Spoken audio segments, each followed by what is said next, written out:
আর আর আমি বলবো যে আপনি বলছেন আপনি সিনেমা হলে আসেন, সিনেমা হলে এসে সিনেমাটা দেখেন, দেখে আপনি মন থেকে দেখে একবার ফার্স্ট টু লাস্ট পরে আপনি বিবেচনা করেন যে আমি কি কি যদি খারাপ ছবি বানাই তখন আপনি লাইভে ডাইরেক্ট এসে বলবেন খারাপ ছবি বানাইছি। আমি 3.5 কোটি টাকা দিয়ে ফাইনালি আমি এখন হিসাবে জানি, এটা অনুমানিক হিসাব, আমি বস্তার মতো সিনেমা বানাইতে যাই নাই, কারণ আমার টাকা এত হয় না যে আমি রাস্তায় খালে ফেলাই দেবো।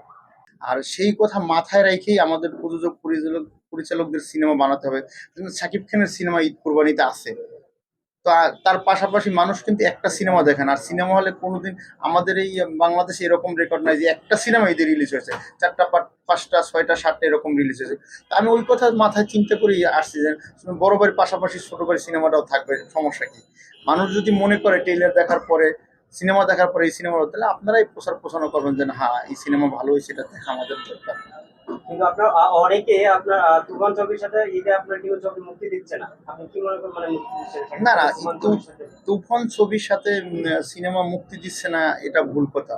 অলরেডি তো 4টা সিনেমা সেন্সার অলরেডি কমপ্লিট হয়ে গেছে, অলরেডি এন্ট্রি হয়ে গেছে।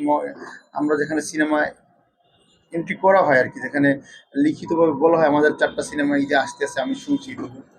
4টার ভিতরে আমারও একটা আছে। না, এটা আধুনিক যুগে এসে বলে শাকিব খান শেষ সুপারস্টার, এখনকার বর্তমানে সেই সুপারস্টার, লাস্ট। বাট যুগে যুগে আসবে, অনেক অনেক আসবে, যেমন রাজ্জাক ভাই এক সময় ছিল, মান্না ভাই ছিল, জসিম ভাই ছিল, সালমান শাহ ছিল। তো আসছে না, যুগে যুগে আসবে। একদিন একদিন ভাইও একদিন বয়স হয়ে যাবে, আমারও একদিন বয়স হয়ে যাবে। এখন যারা বর্তমানে মার্কেটে যারা কাজ করছে তারাও একদিন গোল্ডের খাতার নাম লেখাবে, তখন আসবে না, অবশ্যই আসবে। ডার্ক আউট ছবিটি দর্শকরা কেন হলে ছবিটি দেখতে যায়?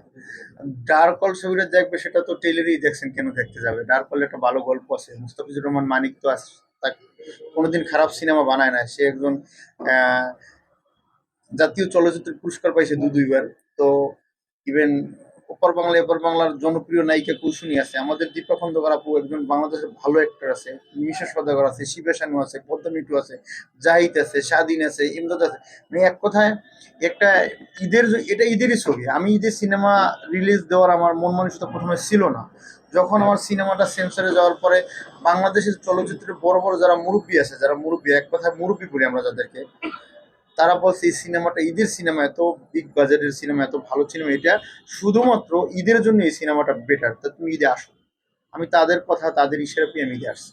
না, এটা ধরেন বিপক্ষ থাকবেই। তো আমি আজকে একটা ডার্ক হল রিভিউ দেখলাম, মানে এত বাজেভাবে উপস্থাপন করা হয়েছে ওখানে। তো নিজের কাছে অনেক খারাপও লাগছে, আবার ভালোও লাগছে যে হ্যাঁ বলুক না, সমস্যা কি? মানুষ, এটা স্বাধীন বাংলাদেশে, আপনার স্বাধীনতা আছে বিধেই আপনি বলতে পারছেন। আপনার যদি, যেমন আমরা মধ্যপ্রাচ্যে থাকি, কাতারে থাকি আমি, ওখানে কিন্তু আমাদের আমাদের স্বাধীনতা অনুযায়ী আমি কারোর বিরুদ্ধে বলতে পারবো না, চাইলেই পোস্ট করতে পারবো না, কারণ ওখানে একটা নিয়ম রুলস আছে, ঠিক আছে? তো যেহেতু স্বাধীন বাংলাদেশ, বঙ্গবন্ধু স্বাধীন বাংলাদেশ, সেখানে অবশ্যই আপনার আমার সবার কথা বলার সুযোগ আছে, কথা বলার স্বাধীনতা আছে। সে বলতেই পারে, এটা আমি আসলে কিছু মনে করি না, বলতে পারে। আমি অলরেডি অলরেডি আমার ডার্ক ওয়ার্ল্ডের মাঝখানে আমি আরেকটা সিনেমার শুটিং প্রায় 50% শেষ করছি, ওটাও মুস্তাফিজুর রহমান মানিক পরিচালিত, সিনেমাটার নাম রুকসার। রুকসার ওটা অনুদানের সিনেমা। তো আরেকটা সিনেমা আমি ঈদের 1 মাস পরে ঘোষণা করব, ওইটা আমাদের স্ক্রিপ্ট চলতে আছে, অলরেডি গল্প রেডি করতেছে।